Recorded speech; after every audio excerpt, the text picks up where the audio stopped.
തുടരെ വരുന്നത് വിവാഹമോചന വാർത്തകളാണ്. വിജയ്, സംഗീത, രവി മോഹൻ, ആരതി രവി എന്നിങ്ങനെ ഈ ലിസ്റ്റ് നീളുന്നു. എന്നാൽ വിവാഹം ചെയ്ത് വർഷങ്ങൾ പിന്നിട്ടിട്ടും ഇന്നും സന്തോഷകരമായി ജീവിക്കുന്നവർ തമിഴകത്തുണ്ട്. സൂര്യയും ജ്യോതികയും ഇതിനുദാഹരണമാണ്. 2006 ഇവരുടെ വിവാഹം. ഏറെക്കാലത്തെ പ്രണയത്തിന് ശേഷമായിരുന്നു ഇവർ വിവാഹിതരായത്. ജ്യോതികയുടെ സന്തോഷത്തിന് വലിയ പ്രാധാന്യം നൽകുന്ന സൂര്യ കുറച്ച് വർഷങ്ങൾക്ക് മുൻപ് താമസം ജ്യോതികയുടെ നാടായ മുംബൈയിലേക്ക് മാറ്റി. അതേസമയം സൂര്യയ്ക്കും ജ്യോതികയ്ക്കുമിടയിൽ പ്രശ്നങ്ങൾ ഉണ്ടായിട്ടില്ലെങ്കിലും ഇവരുടെ പ്രണയത്തിനിടയ്ക്ക് വില്ലൻ ഉണ്ടായിട്ടുണ്ട്. സൂര്യയുടെ പിതാവ് ശിവകുമാർ ആയിരുന്നു ആ വില്ലൻ. സൂര്യ ജ്യോതികയെ വിവാഹം ചെയ്യുന്നതിൽ കടുത്ത എതിർപ്പ് ശിവകുമാറിനുണ്ടായിരുന്നു. റിപ്പോർട്ടുകൾ പ്രകാരം ജ്യോതികയുടെ അർദ്ധ സഹോദരി നടി നഗ്മയുടെ പേര് പോലും ശിവകുമാർ തന്റെ വാദത്തിനായി വലിച്ചിഴച്ചു.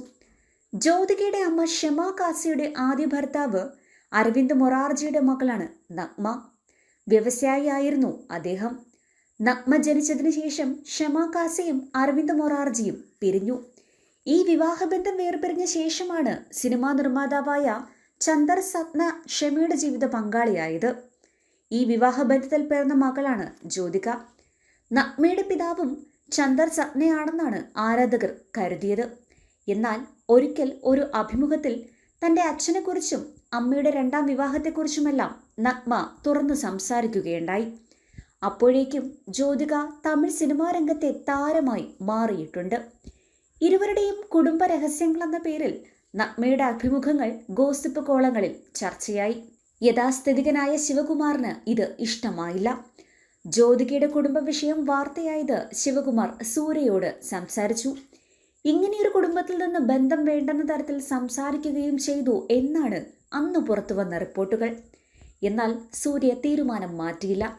കുടുംബ ചരിത്രമൊന്നും തനിക്ക് വിഷയമല്ലെന്ന് സൂര്യ വ്യക്തമാക്കി. മറ്റാരെയും താൻ വിവാഹം ചെയ്യില്ലെന്ന് സൂര്യ പറഞ്ഞതോടെ ശിവകുമാറിന് വിവാഹത്തിന് സമ്മതിക്കേണ്ടി വന്നു. മുംബൈക്കാരിയായ ജ്യോതിക തന്റെ യഥാസ്ഥിതിക കുടുംബത്തിലെ ചിട്ടവട്ടങ്ങൾക്കനുസരിച്ച് ജീവിക്കണമെന്ന ആഗ്രഹം ശിവകുമാറിനുണ്ടായിരുന്നു. വിവാഹം കഴിഞ്ഞ് കുറച്ച് വർഷങ്ങൾ അങ്ങനെ ഒതുങ്ങിക്കഴിഞ്ഞെങ്കിലും പിന്നീട് ജ്യോതിക സിനിമാ രംഗത്തേക്ക് തിരിച്ചെത്തി. വൈകാതെ താമസം മാറുകയും ചെയ്തു. ജ്യോതികയും ശിവകുമാറും തമ്മിലുള്ള അസ്വാരസ്യങ്ങൾ ഇപ്പോഴും തുടരുന്നുണ്ടെന്നാണ് അഭ്യൂഹങ്ങൾ. തമിഴ് സിനിമാ രംഗത്തും ഇപ്പോൾ ജ്യോതികയെ കാണാനില്ല. ബോളിവുഡിലാണ് സജീവം.